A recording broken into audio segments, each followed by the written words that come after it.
You are tuned in to the Nonprofit Chatter, brought to you by Nonprofit Pro with our friends at Pursuant. Nhu and Taylor Shanklin are getting real and sitting down with nonprofit leaders to chatter about issues affecting nonprofits today. Be sure to subscribe to us in your favorite podcast app so that you don't miss these conversations with your nonprofit peers. And check us out on the web at nonprofitpro.com/podcast/nonprofit-chatter.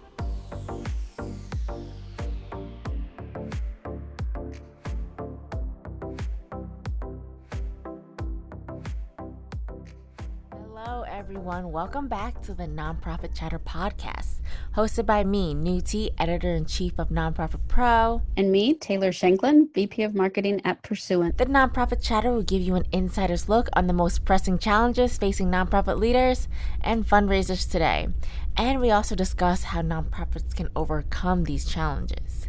In each episode, we will engage in invigorating conversation with industry leaders and find out what tools and tactics nonprofits need in their repertoire to help their vision become a reality. In episode number 8 of the Nonprofit Chatter, we're going to talk about segmentation. And to help us understand more about this topic, we will be joined by Kris Blanchette, Senior Manager of Annual Giving at the National Geographic Society. And we'll also be joined by Suchi Otta, VP of Analytics at Pursuant. All right. Hey, Kris and Suchi. Thanks so much for joining us on the Nonprofit Chatter today.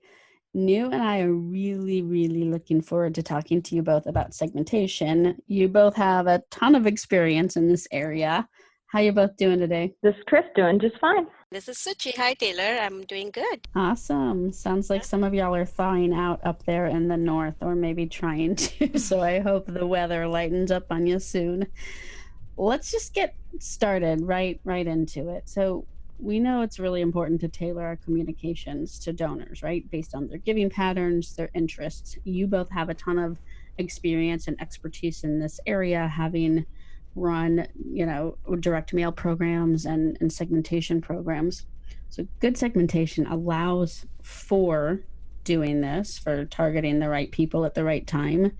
But often organizations still get so stuck in that cycle of just sending generic messages to the masses, right? So can you both share some ways that organizations can implement good segmentation practices at their organization? And Kris, why don't we just kick it off with you? Absolutely. Thanks, Taylor. I think there's two different purposes for segmentation, too. There's segmentation for data analysis and segmentation for copy and communication with your audience. Most standard segmentation, you're going to do recency, frequency, and gift, whether it's highest previous contribution or most recent contribution. And that's really frequently used for data analysis and to kind of see how your audiences are responding based on their gift level and their number of gifts. And typically you see, the more frequent givers, multiple, we call them multis, giving stronger and more long-term than you do those one-off people that just give one $5 gift. And segmenting by recency, frequency, and HPC really allows you to kind of look at that and see how those people are responding to mailings. If you have a member program, a lot of times you're going to segment by your member levels to be able to see what your members are responding to and how they're interacting with you. But in regards to communication, there's so many different ways you can segment your data, whether it be your active and your lapsed audiences, your monthly donors versus your members versus your straight philanthropic donors that don't get benefits, your low dollar, your middle donors, and your high dollar donors. There's just so many ways to look at your data and to break it out to be able to communicate with your donors, one, in a way that's efficient, but also in a way that's meaningful. So Suchi, do you have some tips? I know you work with a lot of different organizations on doing that. I mean, what are your recommendations on getting at least, started in better segmentation practices, kind of expanding upon Kris's ideas there? The way Kris positioned the two different approaches for segmentation, the data analysis and communication is really great. What I have seen mostly in terms of the organizations that we have helped from a reporting and analysis standpoint around their communication, we have typically used mostly a behavior-based segmentation model, which is primarily the recency, frequency, and monetary approach that Kris was describing, or also something else that we call the life cycle-based segmentation segmentation approach, which is where are you with your journey in the organization? Are you a new donor or a new participant versus a returning person? Or have you been with the organization? Have you been coming to the organization as a donor or a participant every year? Then you have a different type of communication to each of them. The other approaches that we have also used, we have done some demographics-based segmentation, as well as we have fielded surveys in the marketplace to see for a particular organization to see what drives a donor or motivates a donor to be engaged with the organization, which we call the psychographics-based segmentation. Now, I think with all these approaches, when an organization is trying to launch a new type of segmentation, the one area that I would always encourage organization to focus in on is continuous testing and learning, because you cannot just go ahead and implement a new segmentation structure thinking that it would yield results for you. It may or may not work, and you do not want to risk the revenue. So it is always important to test your new segmentation technique, test using different types of messaging across different channels, and as well as look at those results on a regular basis. And then if the tests worked, then roll those segmentation out with the right appropriate messaging through your program. So I like what you said there, and let's unpack that donor behavior versus demographics a little bit. You both kind of mentioned, segmentation with data analysis versus communications, and both kind of started hitting upon this. So, I mean, some could say, okay, the donor behavior is like, you can look at the recency, the frequency, monetary model and say that that's donor behavior. But I think it can go beyond that too. And something that you just briefly touched upon, Suchi, with motivations. In your careers and your experience, how have you tapped into those donor motivations? So, Kris, do you have some thoughts on that? For donor motivation, yeah, you can definitely look at their overall interactions with an organization, their online interactions, if you're able to track kind of where they're going on your website, what articles they're reading, events they're attending. It really allows you to have a 360-degree view of their interaction with the organization, and might lead you to better ideas of what is inspiring them and what their motive is for engaging with the organization, especially a lot of times their online interactions. It allows you to really kind of target them with messaging that is going to appeal to their interests. Yeah, absolutely. So, and that, to Suchi's point, right? And Suchi, maybe you can dig into this a little bit. That is probably a good testing ground. You mentioned testing and learning. Suchi, what do you have to add on to that?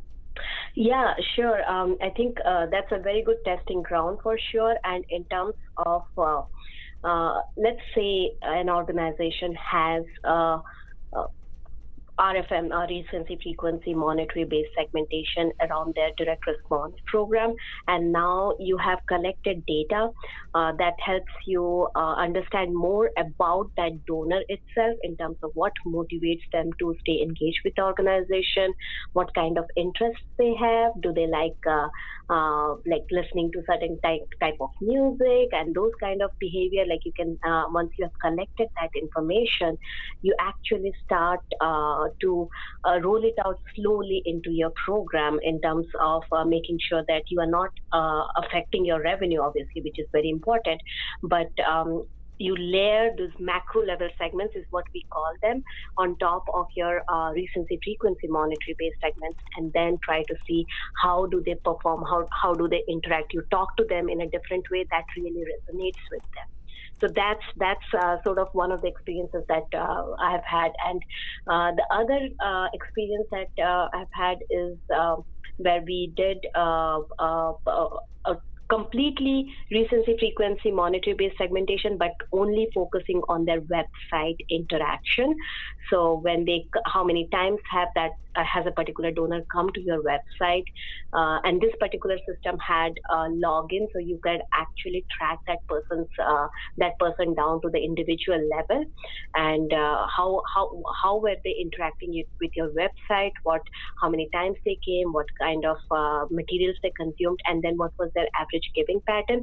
And based on that, we tested a retargeting strategy, because we saw in a particular time frame that they were consuming certain type of material or content on the website. So we started retargeting them through other websites, and it actually resulted in an increase in the giving to that particular cause in that month. It was the month of October, and it was more around breast cancer. So it actually helped increase revenue for them. So that's what I mean by how you can target people based on their patterns, segment them into different groups, and then start impacting your overall revenue. Yeah, that's good stuff. And looking in, so I'm curious, Kris, from your perspective, looking in at if someone were to say, okay, well, I can't do that yet, but I do have this demographic data. How would you recommend to get started, at least in segmentation with any demographic data? Is there demographic data that you might think is more relevant than other data? Curious to get your thoughts on that. Well, I mean, I've worked at several different sized organizations, and yeah, when you have a smaller mail program, it is hard sometimes to do that segmentation and get value out of it in regards to if it's working or not, because your segments are just so small. But still being able to segment by, how they came into the program. Did they come into the program from the web, or did they come into the program from the direct mail? Have they interacted on the web at all? You might be able to segment them that way. Or even if they have given to a certain project and have expressed interest in a specific type of programming that you host, or a project that your group is working on. Maybe, I know when we do direct mail, it covers different things that we're working on. We don't make it single focused because it's unrestricted giving. So we're kind of talking about overall what we do, but maybe bringing that topic to the top. So when they're glancing through the first page, they're seeing, oh, that's what I'm interested in. And kind of targeting them that way might be able to just, at that point, variable copy and just bounce a paragraph up higher versus down lower into a letter. Yeah, that's a great point. And can I add something to that, Taylor, in terms of the demographic-based segmentation approach? So I think, like, typically what I have seen is most of the organizations focus on age and gender. Obviously, it is for the organization what kind of demographic data they collect.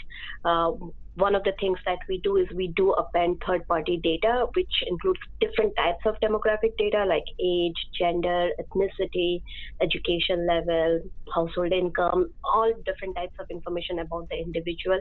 And then some of the marketing programs then tailor their messaging around that. It's usually primarily not so much heavily done on the direct response or the direct mail world, but rather more on the marketing side when you are trying to raise awareness. However, in my experience, one of the times when, again, going back to Kris's first point around when you are segmenting for data analysis, so when I was actually looking at the performance from the end of year campaign for this particular organization over the last few years, I was trying to slice it by the age and gender. Those were the two primary demographic attributes available in their data set. So when I tried to look at that, I saw that each year during the end of year time frame, men, like the organization was mostly focused, their core audience was female between a certain age group, whereas during the end of year campaign, the response rate as well as the average giving from the male audiences was way higher, significantly higher than the female audience. And it was year over year. It was a trend that was seen year over year, whereas the messaging from this organization was really heavily targeted towards their core audience, which was female. So again, it's not surprising because that's the time when people are making their financial decisions around tax cuts, tax savings, and they're making those donations. So we recommended that. We saw that, found that trend, and recommended it to the organization, and they were able to test the following year with certain messaging that was really and creative that was geared towards the male audience, like in the banner ad space, as well as in a few emails that they launched. It was mostly tested in the the digital side, not so much on the direct mail side, but it did result in uplift in their average giving as well. That's a great story and a good example of like having an assumption, but then looking at the data to see what is actually reality, right? So I think that's a good segue into the last question I have for you today is, what segmentation, either strategies, tactics, or trends are you both seeing in the nonprofit space that might actually be missing the mark, and how can organizations improve on those trends? Suchi, you want to start us off? Sure. I think, in my opinion, in this day and age, when so many nonprofits are really eyeing for a share of the same wallet to an extent, it has really become even more crucial that the nonprofits are focusing on the donor needs and motivations, their core needs and motivations, what drives them to stay engaged with their mission. So like in the for-profit industry, our world and messaging need to be more constituent or customer-centric rather than mission or organization-centric is what I'm starting to see would yield better results. And the primary goal is to not focus on the short-term revenue generation to meet a target ROI for that particular year, but rather the long-term picture. Like a traditional giving level segmentation or a demographic-based segmentation alone is no longer enough. It needs to reflect the donor needs and motivation. So, which can be done by fielding surveys and using some qualitative and quantitative techniques to analyze those responses and continuously focusing on messaging and creative testing. Before you are launching a large campaign or throughout the year, you should be focusing more on message testing around your audiences. So I think in my experience, this will really help to share your organization's mission in the right way to the right audience, which will eventually help in building a more sustainable program for the future. Yep, definitely. Kris, what would you add to that in your experience at National Geographic or some of the other organizations you've been with in running mail programs? What are some trends you see in that maybe are not the best, not the best things to tack onto? Well, I definitely echo Suchi in regards to showing impact versus just telling your story. Is definitely an important. Donors want to see that their money is making a difference. So I think that's definitely important. Also, the cross-channel marketing. I think a lot of organizations are still siloing some of their audience and saying, well, they respond better on web, or they only give online, so we're only going to communicate with them through email, or they only give in print, so we're only going to communicate with them in print. And, making sure you're really kind of tapping your audience a little bit from multiple channels, whether it's Facebook, email, direct mail, various other communication methods that are out there. I know direct mail audiences tend to be older, but Facebook is not new anymore, so they're on there. And so just making sure that you have different touch points, it does help engage them. Even if they're not necessarily engaging with that piece, they're still seeing it. And it does keep you front of mind when there is that competition in the mailbox for their support. Yeah, absolutely. Great example with Facebook. What's old is new again? No, I don't know if that works in here. It's like Facebook feels old now, right? Yes, exactly. And it's not the young folks who are on it apparently anymore. So when you think about, targeting people who you feel like, because I've heard that a lot, it's, oh, well, the people who are going to actually write us a check aren't on there. And it's like, well, no, that's probably not true. They are. Their kids aren't. Yeah, my mother's 76 and she gets on Facebook, so she's my target. Exactly. And the last year has also seen a lot of growth in the fundraising activities from Facebook, like birthday fundraisers, anniversary fundraisers. That has really seen a lot of traction in this world, and it's the new way of, to an extent, no longer an event-based, but rather a peer-to-peer fundraising, but using Facebook for a particular event in your life. So, yeah, absolutely. So before we wrap up this episode today, I wanted to take a few minutes and talk about some of the things that stood out to me. The theme of today's talk was adopting good segmentation into your nonprofit's practice, and how important it is for your nonprofit success. And Kris, what you said about looking at the data to observe patterns so you can best communicate with your donors in a meaningful way is so incredibly important in my opinion. From my work at Nonprofit Pro, I realized there's a lot of genericism within communications. And what a lot of nonprofits need to realize is that doesn't really go a long way. Donors want to understand that the nonprofits they're donating to really care about them.